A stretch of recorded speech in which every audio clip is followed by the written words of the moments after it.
Clarisse Nikolsky, bonjour. Bonjour. Alors vous venez de publier une biographie sur le peintre Chaim Soutine, dont nous allons retracer la vie au cours de toute cette semaine que nous lui consacrons.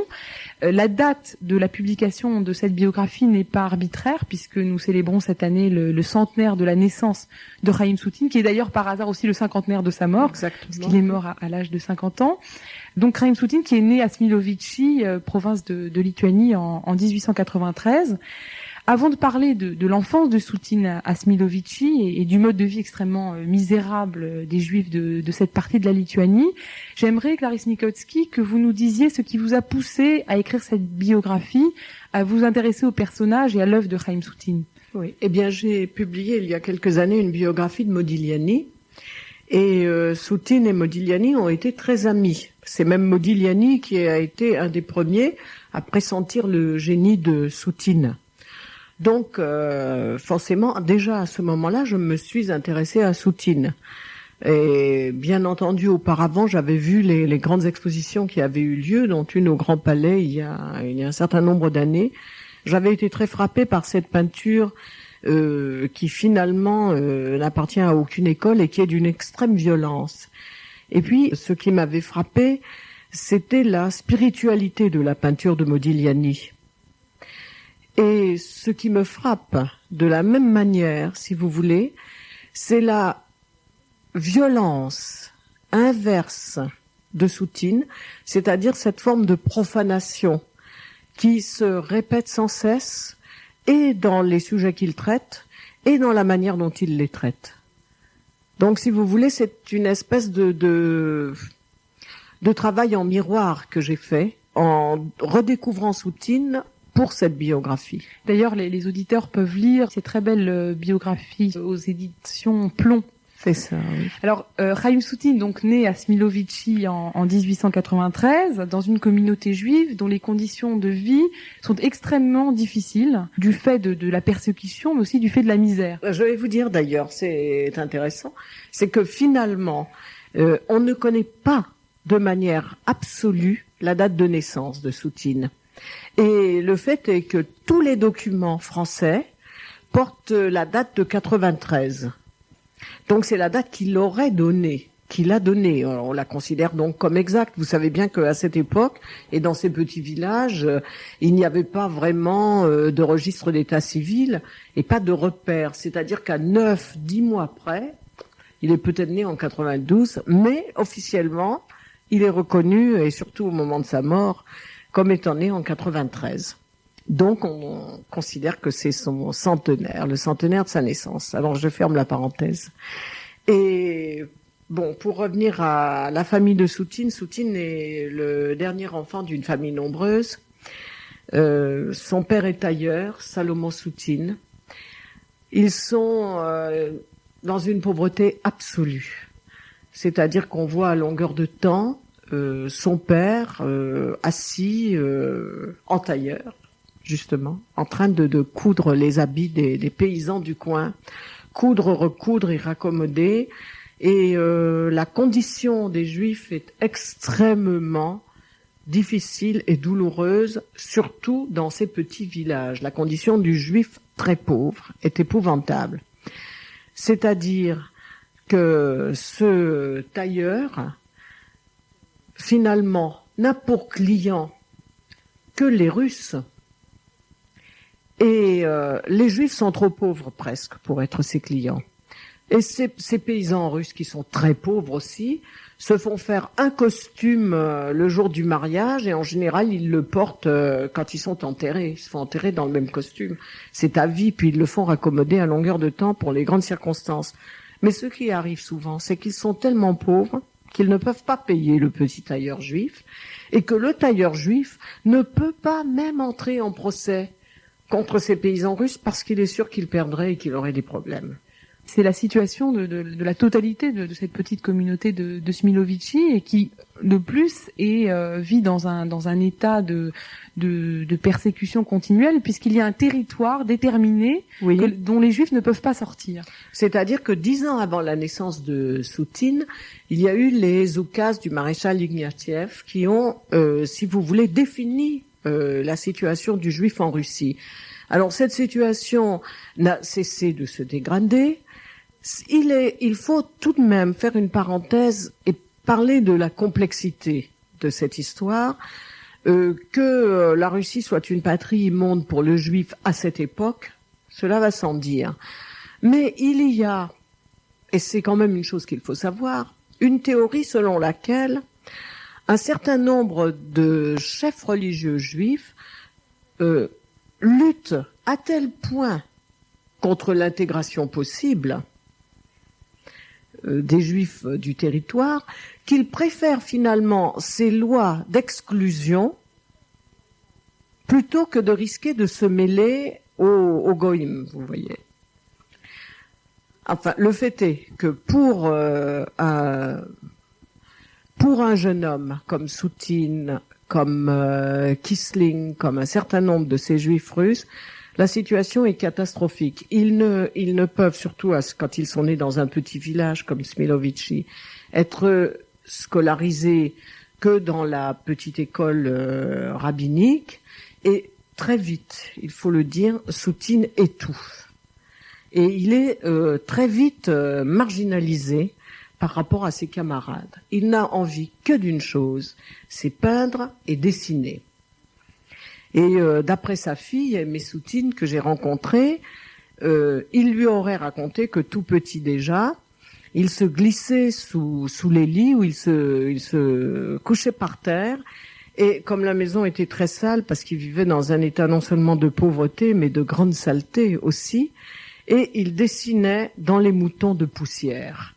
Ça a été son premier matériau, si vous voulez, la poussière. Mais je trouve que symboliquement, c'est important, malgré tout. On raconte même qu'il a troqué des ciseaux de sa mère contre des crayons de couleur. Exactement. C'est-à-dire, enfin, là, quant à l'objet lui-même, les versions varient. En fait, Soutine fait une chose, c'est qu'il vole des objets, les casseroles, enfin les instruments de cuisine de sa mère. Profanation toujours. Profanation, bien sûr, et c'est un tout petit garçon. Il va les vendre pour acheter des crayons, pour acheter du matériel pour travailler.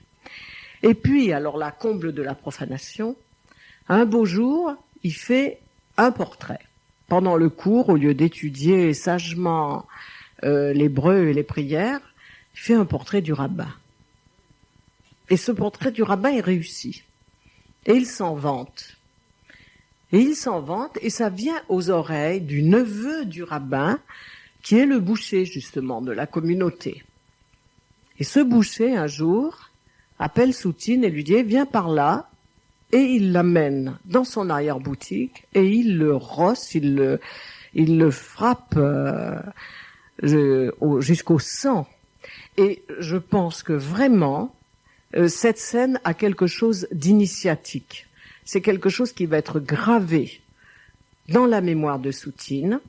Et si on pense à ce qu'a été après sa peinture, si on pense à toute la série des bœufs écorchés dont on parlera, je pense, on comprend à quel point cette scène où il est vraiment lacéré par la ceinture du boucher et au milieu de ces quartiers de viande peut avoir de définitif pour sa formation. Alors la communauté prend, à la suite de cet incident très violent que vous avez raconté, prend parti pour Soutine. Soutine est très marqué par cet événement et il décide à la suite de cet épisode de quitter Smilovici et il garde un souvenir noir de Smilovici qu'il a toujours appelé ce sale trou de Smilovici. Absolument. Il a un souvenir épouvantable de Smilovici et ça ira très loin. Ça ira même jusqu'à renier complètement chez lui ses origines. Alors, il va, quand il arrivera à Paris, mais j'anticipe peut-être, mais en tout cas, quand il arrivera à Paris, il va déclarer qu'il ne sait plus le yiddish. Il va refuser, dit-on, il faut toujours être très prudent, parce que il y a toujours dans les témoignages qu'on reçoit, et ils sont peut-être tous de bonne foi, mais il y a quand même toujours un doute qui subsiste. Parce qu'ils sont très contradictoires en ce qui concerne Soutine, les témoignages, justement. Alors, il va jusqu'à abandonner complètement les pratiques judaïques. Il ne pratiquera plus sa religion alors qu'il était dans une communauté très religieuse. Et il va vraiment haïr tout ce qui vient de l'Est, en somme. Tout ce qui est juif, tout ce qui lui rappelle son état de juif de Smilovici. Pour revenir à l'épisode du boucher, toute la famille, tout le village finalement est scandalisé par le comportement du boucher. Parce que c'est quand même un signe. Donc on dit ils étaient très fanatiques, ils étaient très bornés, mais malgré tout, là ils ont réagi. Et le boucher, alors il y a une espèce de procès, ils vont au tribunal rabbinique, donc justement, et le boucher est condamné à payer un peu d'argent pour compenser, pour dédommager, disons, la famille, et le petit Soutine va être envoyé à Minsk. C'est le premier, donc c'est la première échappée. Alors à Minsk, il est d'abord placé comme apprenti tailleur chez son beau-frère. Et puis en guise d'apprenti tailleur, il ne réussit pas bien du tout. Et très très vite, son père baisse les bras et se dit que, au fond, il faut qu'il fasse ce qu'il a envie de faire. Alors il va faire son apprentissage, et je trouve que ça c'est un détail assez amusant, parce que c'est très caractéristique de l'époque et du début, malgré tout, des contradictions dans la mentalité juive.